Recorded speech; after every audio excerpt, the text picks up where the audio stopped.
She has caused harm to Arizona. She's caused harm and has made a laughing stock, and that's dangerous. Okay. Arizona's going to get hurt. You have hurt Arizona. I've been to the border we've more given you times. A chance on this. I've been to the border more times than you've probably been to Arizona. The candidates to be Arizona's next U.S. Senator faced off on the debate stage tonight. Republican Kari Lake and Democratic Senator Ruben Gallego taking part in what will likely be the only debate ahead of the November election.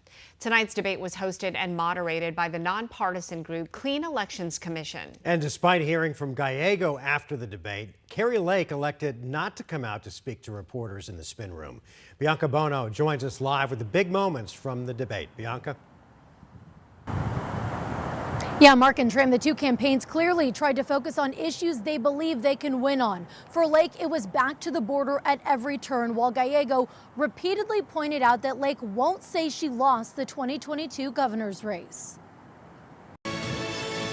A handshake to start the first and likely only debate between the two candidates vying for Kyrsten Sinema's U.S. Senate seat. From the beginning, Republican candidate Kari Lake painting her Democrat opponent Ruben Gallego as a progressive who's undergone a moderate makeover. We are going to be hearing tonight from somebody who's undergone an extreme makeover, to quote an old TV show. Gallego describing Lake as dishonest. We're going to see and talk to somebody who has really failed the basic test of honesty. Most of the hour-long debate was spent talking about the border, and Lake slammed her opponent as weak on addressing the problem. Ruben Gallego has supported every step of the way Kamala Harris, the border czar, and Joe Biden's open border policy. Gallego fighting back, pointing out Lake's lack of support for a bipartisan border deal presented earlier this year. This is why we have more support from border mayors than she does. The two also asked about their stance on abortion. Gallego saying he wants to codify Roe v. Wade, while Lake says it should be left to the states. This is a person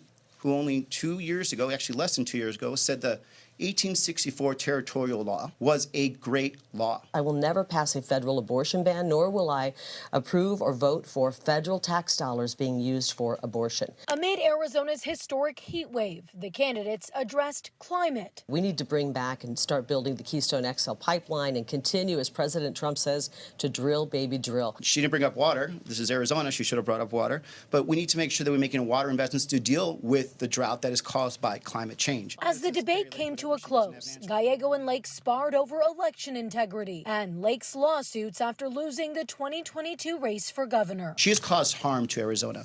She's caused harm and has made a laughing stock, and that's dangerous. I've never lied to the people of Arizona. I want to put that out right now. Unfortunately, we're watching the great, extreme makeover of Ruben Gallego. Bianca, we mentioned earlier we didn't get the chance to hear from Lake after the debate. Did that come as a surprise to you that she sent out surrogates in her place, and were you and the other journalists surprised? Absolutely. Prior to the debate, we were told by folks here at the debate that we would get up to 15 minutes with each candidate. So first up was the Democratic Congressman Ruben Gallego. He came in first and answered questions for about 6 minutes or so, and then he cut his time off.